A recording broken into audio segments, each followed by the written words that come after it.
Maka yang ingin dicari Nasdem adalah yang terbaik daripada yang baik-baik. Inilah kenapa akhirnya Nasdem melihat seorang sosok Anies Rashid Baswedan. Bang Surya Paloh yang saya amat hormati, seluruh keluarga besar Nasdem yang saya banggakan. Bismillah, kami terima, kami siap jalan bersama.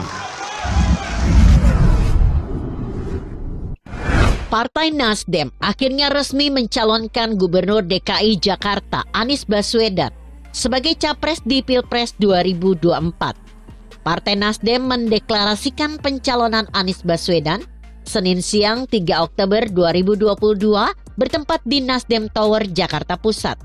Pengumuman atau deklarasi Anies Baswedan sebagai capres disampaikan langsung oleh Ketua Umum Partai Nasdem, Surya Paloh. Alasan mengapa Partai Nasdem memilih Anies Baswedan, menurut Surya Paloh karena Gubernur DKI Jakarta itu adalah yang terbaik dari yang baik-baik. Banyak harapan besar yang diinginkan Partai Nasdem dari Anies Baswedan. Partai Nasdem meyakini bahwa Anies Baswedan bisa memenuhi harapan-harapan besar itu. Partai Nasdem berharap jika Anies Baswedan kelak terpilih jadi presiden, bisa memimpin bangsa ini menjadi lebih bermartabat dan menjadi bangsa yang mampu membentuk karakternya. Sebab menurut Surya Paloh, bangsa ini tidak hanya bisa membangun pembangunan fisik semata-mata, namun tak kalah pentingnya adalah nation and character building. Tugas utama Anies Baswedan nanti jika terpilih jadi presiden adalah melakukan semacam evaluasi terkait nilai, harkat, dan martabat, serta nilai kehidupan bangsa. Hal yang sudah berhasil diteruskan dan hal yang belum berhasil diperbaiki. Itu adalah sebagian harapan besar yang diinginkan Partai Nasdem dari Anies Baswedan. Hal itu bisa dipandang sebagai amanat yang harus ditunaikan Anies Baswedan jika terpilih jadi presiden. Dengan dideklarasikannya Anies Baswedan sebagai capres, Partai Nasdem telah melakukan gerak cepat.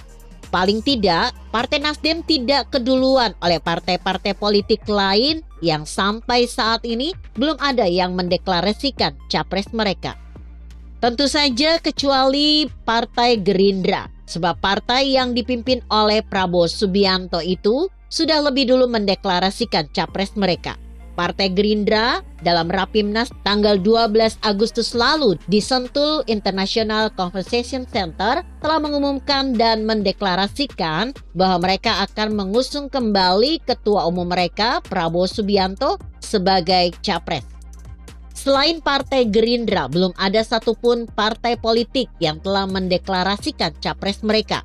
Partai Golkar, Partai Amanat Nasional, Partai Keadilan Sejahtera, Partai Kebangkitan Bangsa, Partai Demokrat, Partai Persatuan Pembangunan, termasuk PDI Perjuangan. Semua belum ada yang mendeklarasikan capres untuk Pilpres 2024 nanti. PDI Perjuangan sebagai satu-satunya partai politik yang bisa mengusung capres sendirian tanpa berkoalisi dengan partai politik lain pun sejauh ini belum berani mendeklarasikan capres mereka. PDI Perjuangan sepertinya masih wait and see. PDI Perjuangan sepertinya menghadapi dilema.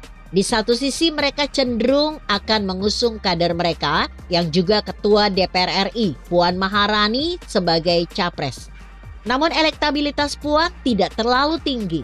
Namun di sisi lain PDI Perjuangan punya kader lain, yakni Gubernur Jawa Tengah Ganjar Pranowo yang memiliki elektabilitas cukup tinggi. Bahkan menurut beberapa lembaga survei, Ganjar Pranowo berada di urutan pertama capres dengan elektabilitas paling tinggi. Menurut beberapa lembaga survei, elektabilitas Ganjar Pranowo bahkan melebihi Prabowo Subianto dan Anies Baswedan. Artinya, peluang Ganjar Pranowo terpilih jadi presiden lebih besar dibandingkan Puan Maharani. Siapapun nanti capres yang akan diusung oleh PDI Perjuangan akan menjadi rival Prabowo Subianto dan Anies Baswedan sebagai capres yang sejauh ini sudah dideklarasikan. Mereka akan adu kuat, adu dukungan di Pilpres 2024 nanti. Begitu kira-kira. Artikel ini ditulis Wiwin Zain yang disadur dari Kompasiana.com dengan judul Partai Nasdem Gerak Cepat Deklarasikan Anies Baswedan. Bagaimana menurut Anda? Jika Anda berpendapat lain, tuliskan komentar Anda di bawah ini. Saya Emma, Karisma 90.